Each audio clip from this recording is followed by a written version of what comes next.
Assalamualaikum warahmatullahi wabarakatuh.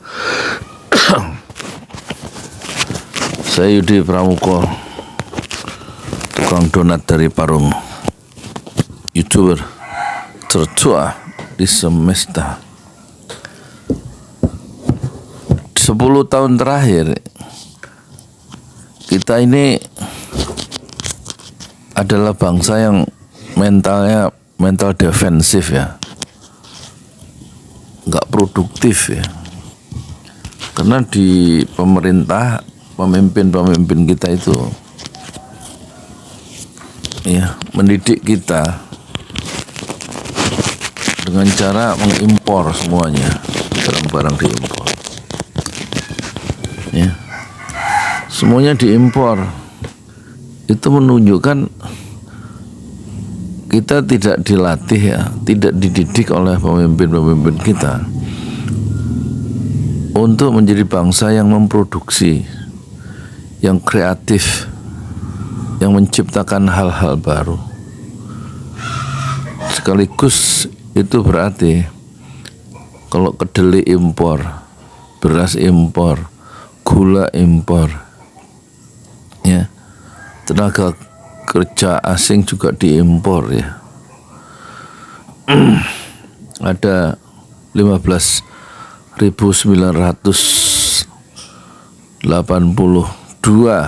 hampir 16.000 proyek-proyek Cina di Indonesia diimpor ya, tenaga kerja dari satpam, tukang sapu, tukang las ya, sudah semuanya menunjukkan ya, kita dilatih ya, dikondisikan itu sebagai bangsa yang tidak berdaya, tidak digali potensi-potensi terbaik untuk menjadi orang yang mandiri ya. Karena semua kita dilatih ya, untuk berpikir shortcut ya, berpikir cepat sampai pada tujuannya.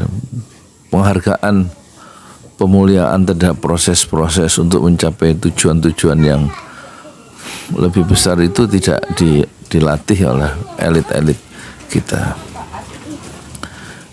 Dan itu terbentuk ya selama 1 dekade. Selama 1 dekade itu selama setahun ya, 10 tahun. Dan tampaknya akan diteruskan di pemerintahan sekarang ya. Tidak ada usaha-usaha untuk membalikkan keadaan pada tingkat cara berpikir, kecuali hanya demagogi yang bersifat emosional ya, yang dilakukan oleh pemerintah ya, yang bercorak demonstratif ya, seperti penangkapan koruptor ya, pada 1 bulan pemerintahan ditangkep-tangkepin dan ramai di media massa. Kemudian pembongkaran pagar laut ya, sepanjang 30 km, 30,16 km, ramai. Jadi lebih pada apa istilahnya, masuk headline-nya penting, tidak substansinya. Substansi korupsi itu bukan penangkapannya, tetapi proses bagaimana koruptor itu dihukum mati, kemudian korupsi yang gila-gilaan yang diwariskan oleh pemerintahan 10 tahun terakhir itu bisa berhenti. Kalau cuma ditangkap dan dihukum rendah sebagaimana pemerintah sebelumnya, rata-rata koruptor itu di penjara 3-4 tahun. Padahal kerugian negara sampai triliunan. Ada koruptor itu kerugian negara itu sampai 300 triliun. Divonis oleh hakim 6,5 tahun. Jadi nggak ada substansi yang berubah dari pemerintah sebelumnya sampai sekarang, kecuali hanya senang satu membuat orang bertepuk tangan ya, karena meluapkan perlawanan terhadap kondisi yang ada dengan cara yang emosional tanpa tindakan yang dimulai dengan keputusan politik dan kemudian dieksekusi secara struktural gitu, tapi hanya diperlihatkan untuk konsumsi massa, dan seolah-olah jika sudah dimasuk headline itu masalahnya selesai. Tidak ya, seperti pembongkaran laut gitu. Banyak pejabat yang rame-rame memberikan komentar di media-media online, di media massa, di medsos ya, soal pembongkaran itu, termasuk pengamat politik, tapi nggak ada satupun yang diperlakukan, dihukum, kata siapa yang bertanggung jawab. Itu sampai sekarang belum ketemu tuh. Ya sudah disebut nama-namanya, tetapi tidak sampai memotong akar masalahnya.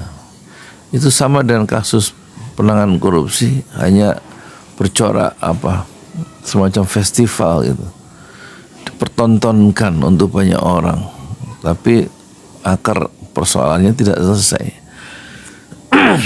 Itu sudah ada dua pola ya, polanya yang sama, konsumsi media massa dan tidak ada penanganan yang tuntas yang membuat ada semacam shock terapi bagi kejahatan-kejahatan. Malah pemerintahan sekarang itu dilahirkan oleh kejahatan konstitusi kan, dengan peraturan yang direkayasa, yaitu Mahkamah Konstitusi nomor 90 2023 tanggal 16 Oktober, dan peraturan itu melahirkan penguasa baru yang kemudian disebut oleh majalah Tempo sebagai anak haram konstitusi. Betapa banyak ahli-ahli hukum tata negara dan politisi yang kemudian tidak setuju, tetapi tidak bisa berbuat apa-apa, atau justru dia sekarang masuk dalam kekuasaan yang dilahirkan. Salah satunya melalui proses kejahatan konstitusi melalui Mahkamah Konstitusi itu. Itulah kondisi kita sebenarnya di awal-awal pemerintahan yang sekarang itu, betul ya, meneruskan sebenarnya kebijakan lama, cuman yang baru adalah exposure atau iklan-iklan atau penampakan atau semacam dramatisasi yang lebih kuat ya. Pesan-pesan yang disampaikan tuh lebih jauh, lebih kuat sampai ke desa-desa karena melalui media massa terhadap penangkapan koruptor atau pembongkaran pagar laut. Tetapi sebenarnya tidak, orang masih akan sudah pesimis. Ya memang pagar laut itu dibongkar, tapi dia yakin ya proyek strategis nasional dan Pantai Indah Kapuk 2 itu pasti tetap berjalan. Itu yang saya maksud, ada semacam dramatisasi terhadap satu kasus, tapi substansi kasus yang melanggar keadilan sosial itu tetap berjalan dalam sebuah pemerintahan yang baru. Dan itulah ya, watak manusia Indonesia tentu tidak akan berubah kalau kemarin kita dilatih oleh nilai-nilai kebohongan ya, nilai-nilai yang membuat kita menjadi bangsa yang lemah, yang defensif, tidak kreatif karena dicontohkan oleh cara-cara pengelolaan pengelolaan negara yang bertumbuh pada impor, segala macam impor, dan melupakan kekuatan anak bangsa sendiri. Itu betul-betul mencemaskan ya. karena akan diteruskan oleh pemerintahan yang sekarang. Ini berbeda dengan puncak kreativitas bangsa Indonesia sebelum reformasi, ketika pemerintah di ujung pemerintahan Pak Harto itu berhasil menerbangkan karya anak bangsa sendiri, yaitu satu model prototip pesawat dengan teknologi canggih, yaitu N250 pada tanggal 10 November atau bulan Agustus tahun 1995, dan banyak orang waktu itu yang ingin menjadi Habibie dan memberikan anaknya yang baru lahir dengan nama anak Habibie, karena ada satu model, ada satu pola, yang ada satu harapan yang diberikan oleh pemerintah tentang pentingnya penguasaan teknologi kalau bangsa ini akan maju, yaitu dengan cara, kata B.J. Habibie dalam tulisannya dalam bukunya, 2% bangsa itu maju, 2% bangsa itu menguasai teknologi tinggi, high tech, 2% dari jumlah populasi penduduk, maka bangsa itu akan maju kalau dia menguasai teknologi tinggi. Jadi kalau sekarang penduduk Indonesia kira-kira 280 juta atau katakan 300 juta sebentar lagi, maka 2% dari 300 juta itu 6 juta anak-anak Indonesia, generasi baru Indonesia yang tercerahkan oleh high tech, oleh pendidikan teknologi tinggi, termasuk rekayasa biologi dan lain-lain. Itu maka ada harapan bangsa itu maju karena ilmu pengetahuan. Tetapi kalau bangsa itu akan mencapai Indonesia emas tahun 2045 tanpa ada satu model pendekatan pengetahuan, kecuali hanya mengandalkan proses-proses hilirisasi dan kemudian menyedot sumber daya alam, yang kemudian proses hilirisasi itu hasilnya diekspor ke luar negeri, sementara teknologinya sendiri adalah milik bangsa lain, baik bangsa lain itu bangsa barat maupun bangsa timur, maka sudah jelas posisi Indonesia dalam konteks hilirisasi itu betul-betul akan menjadi bangsa yang akan menjadi bangsa kuli di negerinya sendiri. Ini adalah semacam sindiran keras dari Haji Agus Salim, tokoh Sarekat Islam di masa era kolonial, ketika dia mengatakan di negeri sendiri jangan kita yang menjadi penumpang. Tampaknya 100 tahun setelah Haji Agus Salim mengucapkan itu, saat dia menjadi pemimpin Sarekat Islam atau sesudahnya, itu kita masih menjadi bangsa yang menumpang di negeri sendiri.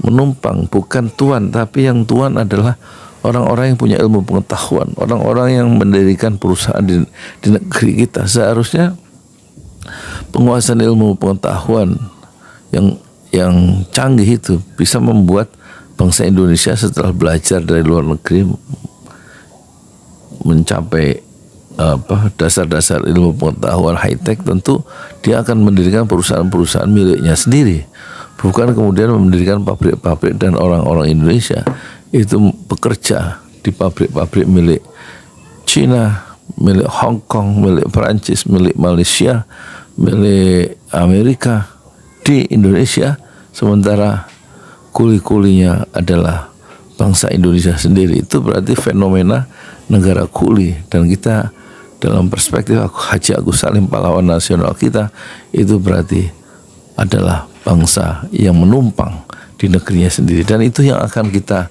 terus alami di zaman pemerintahan sekarang di bawah kepemimpinan Prabowo. Tidak ada. Ya nanti Bapak antar. Bapak lagi rekaman bentar. Atau ini nih, Neng.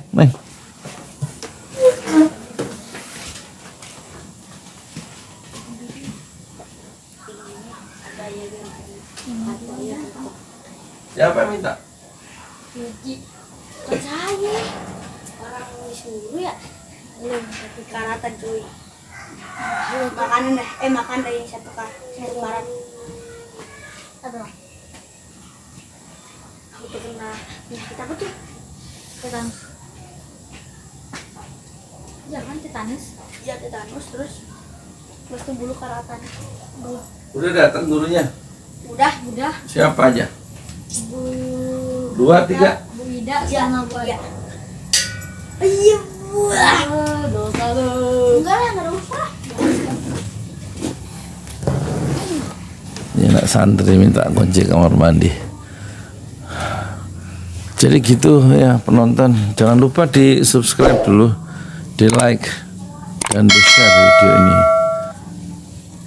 Jadi ini sedikit catatan ya senja hari bahwa kita dididik oleh pemerintahan selama 10 tahun terakhir menjadi bangsa yang pertama yang bermental menyerah ya, bermental defensif karena diserang oleh kebijakan impor ya.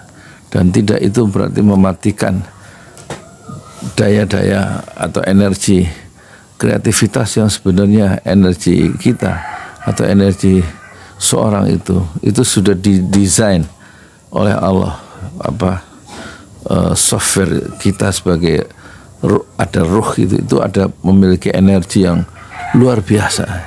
Seorang manusia bisa mengubah dunia kalau energi itu dicoba dieksplor. Tetapi kekuatan manusia secara pribadi itu coba tidak ditumbuhkan ya oleh pemerintah, tidak dibimbing oleh pemerintah. Justru pemerintah mematikan seluruh potensi-potensi terbaik orang Indonesia selama 10 tahun terakhir. Tidak ada karya-karya dari pemerintah yang melahirkan anak bangsa yang berprestasi, yang membanggakan ya pada tingkat dunia, kecuali hanya melahirkan perusahaan Gojek yang kemudian ya di-backup oleh pemerintah di awal pertumbuhannya sampai dibawa pemiliknya ke Amerika dan kemudian difasilitasi sampai bertemu Mahathir ke Malaysia. Terus apa jawaban orang Malaysia? Anak-anak muda Malaysia, masa depan anak-anak muda Malaysia bukanlah di jalan-jalan ya memang Malaysia anak-anak mudanya lebih menghargai ilmu pengetahuan daripada anak-anak muda Indonesia yang justru disiapkan lapangan pekerjaan dengan cara menghirup debu dan deru jalanan lewat ojek online. Dan itu pun perlakuan-perlakuan yang kurang manusiawi dari perusahaan ojol yang di luar negeri itu mereka diperlakukan sebagai karyawan, mendapatkan jaminan kesehatan dan kemudian mendapatkan gajian bulanan di samping komisi dari setiap transaksi yang mereka dapatkan tiap hari. Tapi di sini betul-betul ya posisi pekerja yang katanya disebut mitra adalah betul-betul tidak dilindungi oleh negara, dan negara tidak berbuat apa-apa untuk melindungi kesejahteraan dan menumbuhkan kesejahteraan pengemudi ojol itu di hadapan kapitalisme global atau kapitalisme yang bercokol di dalam negeri kita sendiri. Itu menunjukkan dari semua sisi, dari semua kebijakan yang tidak membela rakyatnya sendiri kecuali membela pengusaha adalah ciri ya dari pemerintahan sebelum Prabowo. Bagaimana menurut Anda, apakah Prabowo bisa menciptakan satu bangsa yang mandiri?